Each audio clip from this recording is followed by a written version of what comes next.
Hello to all my dear students. This is Barnali Academy. আজিৰ ভিডিঅ'টোৰ জৰিয়তে ৰামধেনু এই লেসনটোৰ প্ৰশ্ন উত্তৰখিনি আলোচনা কৰিম।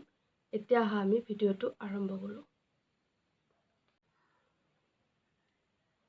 প্ৰথমতে দিছে যে অৰ্থৰ সৈতে চিনাকি হও আহা।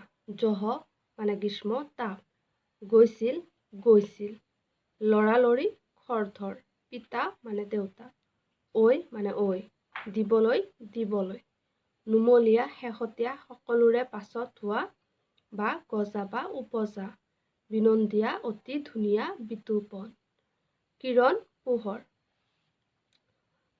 তাৰ পাছত 1 নম্বৰত দিছে পঢ়া আৰু লিখা।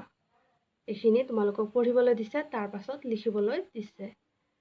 ইয়াত দিছে কাৰ্য, সূৰ্য, আৰ্য, আচাৰ্য, অশ্ব, বিশ্ব।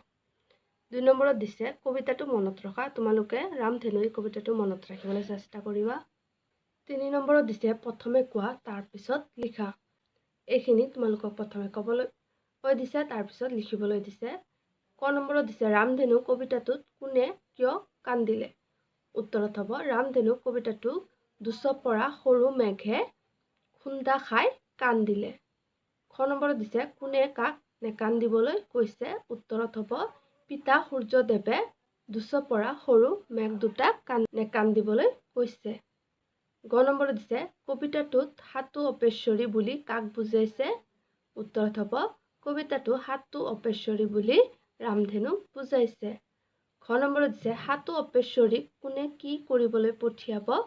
উত্তৰত হ'ব সাতু অপেশ্বৰীক পিতা সূৰ্যদেৱে ডাৱৰৰ চকু পানী মুচিবলৈ পঠিয়াব। 9 নম্বৰত দিছে অপেশ্বৰী কেইজনীয়ে কি কি ৰঙৰ সাজপাৰ পিন্ধিলে।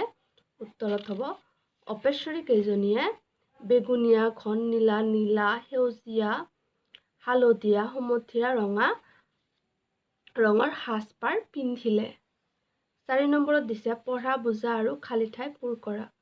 ক নম্বৰত যে মই ভাত খালো, সি ভাত খালে। খ নম্বৰত মই এটা সাধু কম, সি এটা সাধু কব।